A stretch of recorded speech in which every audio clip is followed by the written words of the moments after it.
Hey everyone, it's Gabriel here again, and about a few months ago, I have actually posted a similar video like this, but I feel that it's time for an update. And if I can be very real, I've been feeling very overwhelmed recently and generally not feeling the excitement and motivation at work every day like I used to.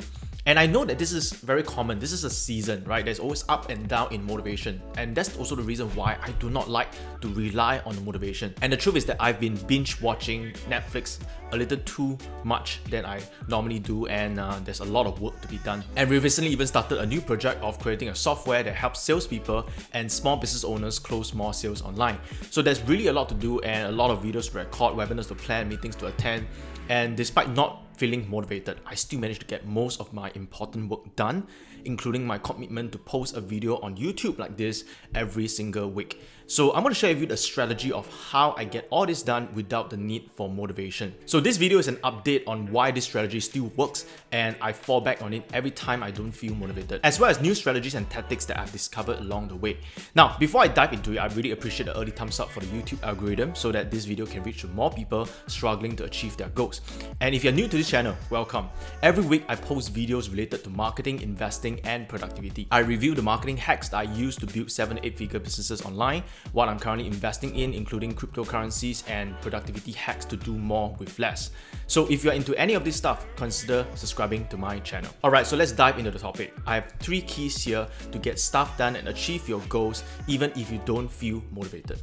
Number 1, you cannot just set goals. You need to set systems and habits in place to achieve your goals. There's this quote from one of my favorite books called Atomic Habits by James Clear.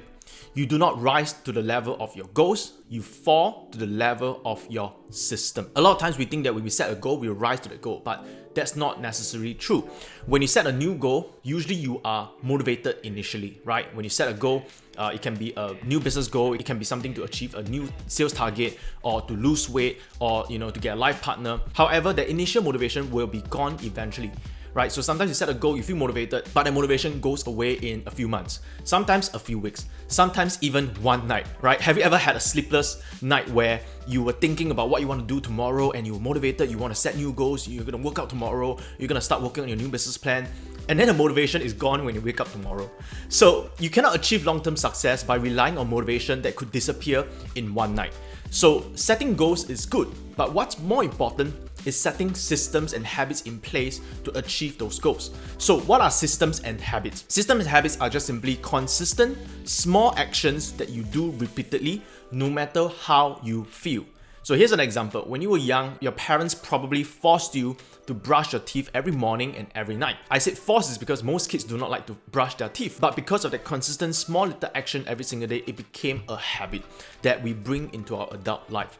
So now you brush your teeth every morning or night, whether you feel like it or not. Now, unless your habit has not been established, then you won't be brushing your teeth. Now, this small consistent action may not seem much, but brushing of teeth actually helps to improve your social life and your personal image.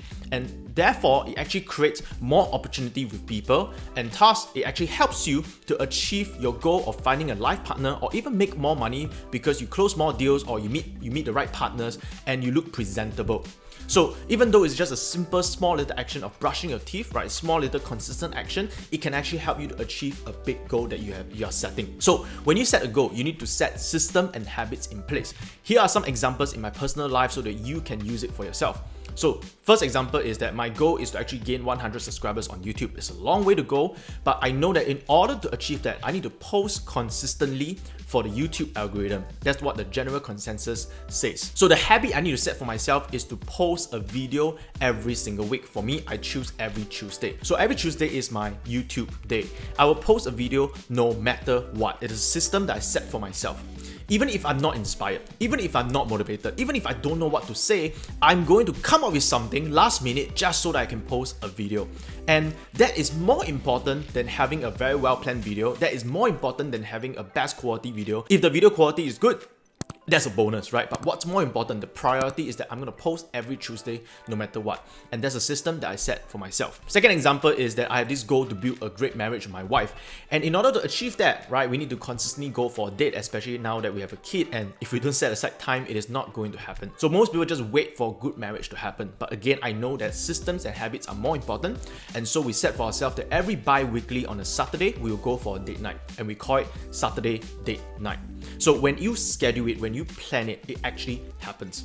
Number 3, my goal is actually to bulk up and gain 5 kg with 12% body fat percentage, because I've always been a very scrawny and skinny kid. And to achieve that, I need to work out at least 3 times a week and of course eat a certain amount of calories. So what I do is that I set to work out every Tuesday, Wednesday and Friday morning. So Tuesday, Wednesday, Friday morning is my gym time. And see, I didn't leave it up to chance. I didn't leave it up when I go to gym when I have the time. I set Tuesday, Wednesday, Friday and I'll go no matter what. And fitness is one example of, you don't actually achieve something by going to the gym once. You have to go it, again and again and again consistently. And sometimes you don't even see the results, but you will start seeing the results if you go consistently for 3 months, 6 months to even a year. So it's the small consistent action that adds up to the big goal that you want to achieve. Number 4, my goal is also to achieve absolute financial freedom in 5 years. And to achieve that, I know that I need clarity with my finances. So I don't just wait for my finances to get in place. I set to look and review at my personal numbers, such as my spending, my budget, and my investment at least once a month. Most people don't even do it once a month. And I do it once a month on a Friday, so I call it Finance Friday. So there's a system that I set for myself. I'll do it at least once a month. And all these things, I will at least schedule it and set it into my calendar.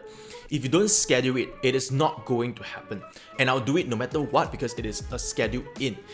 It's just like if you have a business and you were to meet a client, you schedule a meeting with a client, you're gonna show up and meet the client no matter what, right? Whether you are feeling tired, whether you are feeling motivated or not, right? So once you have the habit of meeting client all the time, you just show up, right? It's the same thing when you set an appointment and schedule with yourself. So initially you want to set schedule and appointment with yourself because you want to just show up for yourself, and if you don't schedule it, it will not happen. Now eventually it became a habit because I keep doing it, so now I don't have to schedule it. I know I'm going to do it no matter what. So some of you might be saying, what if I set this date and I still don't do it, right? When the day comes, I still don't feel motivated when the day comes, even when I set it into my calendar. So that's the reason why you need key number 2 and number 3. So key number 2 is to replace one habit at a time. Now I know there are many areas in your life that you need to change, right? You want to be fit, you also want to have better relationship, you also want to make more money. And the truth is that it's hard to replace one habit, yet alone building 5 to 10 habits at a go. So focus on building one habit at a time. And there will be some habits that you have to prioritize, and that priority will change in different seasons of your life. So for example, there was a point in my life I was eating junk food every single day, I was drinking alcohol every day, I was quite an alcoholic, and I had low energy level, I couldn't focus on my work, and at the same time I was also broke. I was living month to month in terms of the money I have, and I was trying to start a new business. See, I wanted to make more money, but yet I knew that the problem wasn't just setting financial habits. It was because I was eating junk food and drinking alcohol every day, and it prevents me from thinking straight and clear because I always wake up with some kind of hangover, or maybe my sleep is affected the night before. So even though I was pretty young, but I was kind of like thinking and acting like an old man. So I decided to replace my junk food and alcohol habits with healthier alternatives. And the moment I did that, my mind became clearer and I had more focus, and somehow I was able to make more money and plan my finances better. So what you gotta understand is one habit will lead to another habit. Sometimes you need to fix one habit first to make the next habit easier. So what you want to do, yes, I know there's so many things to do. You want to start one habit at a time. Look at all the things that you need and then see which is the one that you want to put priority on. So this leads me to the last key. Key number 3, start small. See, there's a popular quote when tackling big goals. And the quote is, how do you eat an elephant? One bite at a time. So if you haven't been working out and you want to say that you want to work 3 times a day for an hour each time, that's a big jump because you are working out 0 minutes, right? And you want to go from 0 minutes to 3 hours a week. So that's a big jump, and that's the reason why most of us don't follow through. You want to start small. Set a habit to go for just 5 minutes of walk 3 times a day, right? So I know some of you are thinking, 5 minutes, isn't that a waste of time? See, that was the same response that I told my life coach. I actually pay for a life coach that I call every week now for accountability, and I think that's very important. And there was actually a point in my life that I was calling this coach and I was telling my coach that I wasn't doing any work and I was just playing games every single day. I just don't have the motivation to do it. So my coach told me this strategy. He said, next time you find yourself wanting to play games, tell yourself you will just do 5 minutes of work first and then play. And my response to him was like, 5 minutes? What's the point? I can't even get any real work done. And then he told me the honest truth. He said, you are doing jack shit right now. You're not doing anything at all. Do you think that 5 minutes of work is at least better than not doing anything? And honestly, that makes sense. And I told him that I would do it. And then from then onwards, every time I had the urge to play a game, I convinced myself, I tell myself, you know what, I will just negotiate myself and I will just say, I will just do at least 5 minutes of work. And guess what? I did it.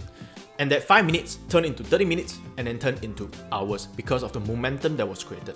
So eventually I realized what he was trying to teach me, right? It was one small bite at a time. See, most of the time when we set a new goal or a new habit, it is too big of a step.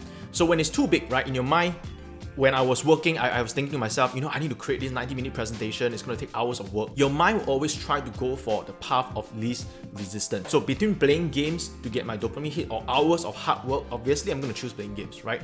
But when you convince yourself that, hey, okay, it's just 5 minutes of work or games, that 5 minutes of work become easier for you to choose. So once again, when that goal or that things that you want to do is too big, your mind will naturally run away from it. So you want to convince yourself to take small little steps. And when you do that, there's very little resistance. But here's the thing, when you start with small steps, you build momentum.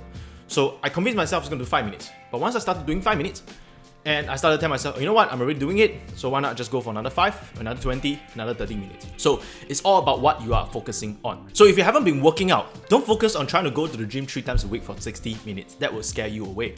Focus on just showing up at the gym. Even if you're going to walk on the treadmill for 5 minutes, you at least can pat yourself at the back and say that you've achieved something, because it is better than nothing.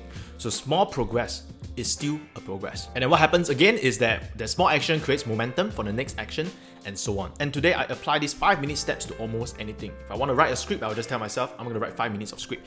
If I want to create a video, I'll just tell myself I'll just shoot 5 minutes of video. If I want to go for a workout, I'll just tell myself I'll just go for a 5 minute of walk. And once that habit is created, then I can go on to the next step and the next step. So to summarize how to achieve your goals and get stuff done even when you are not motivated. Number 1, set habits and systems, not just goals. We fall back to the level of our systems, we do not rise to the level of our goals. Number 2, one habit at a time. Put priority on the habits that are most important at your current season of your life right now. Number 3, start small. A simple 5 minutes of planning, working out, writing is still better than nothing, and it helps you to create a habit and build momentum. I hope you gained something valuable from this short video, and let me know in the comment section if you agree or disagree, or if you have any questions about setting habits or systems. Let me know also that if you want to see more of such content and such video, I'm still personally testing different kinds of topics. I post generally around business, investing, and productivity, and today is more on productivity and motivation. And if you like this content, don't forget to like and subscribe to my channel. That's all I have for you today. Bye for now.